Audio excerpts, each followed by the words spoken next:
ఆంధ్ర నుంచి గడ్డి తీసుకొచ్చి పశువుల్ని కాపాడి మళ్ళీ మీకు పంపించాం. ఒకప్పుడు నేను వస్తా ఉంటే చూసేవాడిని. అనంతపురం మొత్తం ఒక్క చెట్టు కనపడేది కాదు, పంట కూడా కనపడేది కాదు, చెరువులో నీళ్లుండేటే కాదు. ఈరోజు నేను చూస్తే ఎంత ఆనందంగా ఉందంటే ప్రతి చెరువు కళకళలాడుతా ఉంది. ఆంధ్రాలో 24 మీటర్ల లోతు నీళ్లుంటే ఈ రాయలసీమలో అనంతపురం జిల్లా సత్యసాయి అనంతపూర్లో 10 మీటర్లకు తగ్గింది. నేను దాంతో తృప్తి పడలేదు. రేపు రాబోయే రోజుల్లో 3 మీటర్లకు తీసుకొస్తాం. ఒకప్పుడు మీరు గుర్తుపెట్టుకోవాలి, నేను ఆ రోజు పంట కుంటలు మాట్లాడాను, ఫామ్ పాండ్స్ గురించి మాట్లాడాను, అడవుల్లో కంటూర్ ట్రెంచులు కొట్టమన్నాను, చెక్ డ్యాములు చేయమన్నాం. అవన్నీ చేసే నన్ను అమాయకుడుగా ఎగతాళి చేసే పరిస్థితికి వచ్చారు. ఈరోజు భూగర్భ జలాలు పెరిగాయి, అడవుల్లో చెట్లు రావడం మొదలుపెట్టాయి.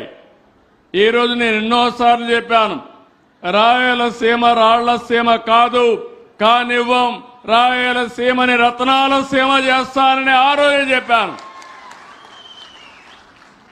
ఆ పట్టుదలతో ముందుకు పోయాం. ఒక పక్క సూపర్ 6 ఇతర సంక్షేమ కార్యక్రమాలు ఇచ్చాం. ఇంకో పక్క సాగునీరు, ఎక్కడికక్కడ రిజర్వాయర్లు, ఇంకో పక్క భూగర్భ జలాలు పెంచడం. మన పెద్దవాళ్ళందరూ దేవాలయాలు కట్టారు. ఈరోజు ఈ ఎన్డీఏ ప్రభుత్వం, తెలుగుదేశం ప్రభుత్వం ఆధునిక దేవాలయాలకు ప్రాధాన్యత ఇస్తున్నాం. మనం ఎప్పుడూ గుర్తుపెట్టుకోవాలి, రాయలసీమకు నీళ్లివ్వచ్చని మొట్టమొదటిసారిగా ఆలోచించిన వ్యక్తి నందమూరి తారక రామారావు గారని చెప్పి విజ్ఞప్తి చేస్తున్నా. ఆ ఆలోచనను అమలు చేసిన పార్టీ తెలుగుదేశం పార్టీ. హంద్రీ నీవా 6 లక్షల ఎకరాలకు నీళ్లు వస్తున్నాయి. అసాధ్యం అనుకున్నారు, సుసాధ్యం చేశాం. 14, 19, 12 వేల కోట్లు ఖర్చు పెట్టాం. అది ఇక్కడి నుంచి ఒక వ్యక్తి మాట్లాడుతా నా రాయలసీమ అంటాడు. ఏం రాయలసీమ నాకు అర్థం కాదు. నేను కూడా రాయలసీమలో పుట్టా. ఎన్టీఆర్ కూడా ఇక్కడే ఎమ్మెల్యే అయ్యాడు. నిజమైన నాయకులం ఇక్కడ ఈ ప్రాంతం కోసం పనిచేసి కడాన పులివెందలకు నీళ్లు ఇవ్వలేకపోతే ఇప్పుడే ప్రసాద్ గారు చెప్పినట్టు మొన్న మనం వచ్చిన తర్వాత పులివెందలకు నీళ్లు ఇచ్చాం. ఇక్కడ గొడ్డలి, పులివెందల్లో రక్తపాతం. ఇక్కడ అందరి నీవా పులివెందలకు నీళ్లు ఇచ్చే పరిస్థితి.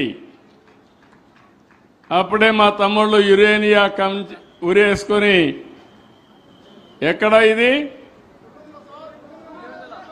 పులివెందల, ఓకే తమ్ముళ్ళు, నాకు అర్థమైంది. దాని మీద చాలా పోరాటాలు చేశాం.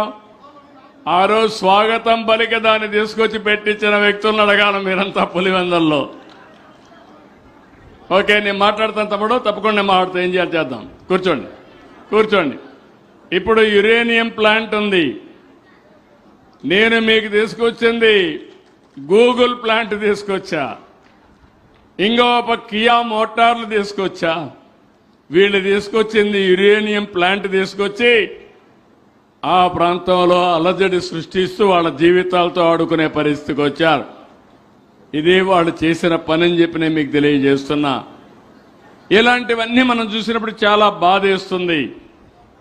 ఇప్పుడు మీరు గుర్తుపెట్టుకోవాల్సింది, నిన్న మొన్న మీరు చూశారు, నేను ముఖ్యమంత్రి అవుతానే, మళ్ళీ 4వ సారి ముఖ్యమంత్రి అవుతానే 4,000 కోట్ల రూపాయలతో 100 రోజుల్లో అంద్రీ నీవా కాలువ వెడల్పు చేసి లైనింగ్ చేసి చివరి వరకు నీళ్లు తీసుకుపోవడానికి ప్రయత్నం చేశాం.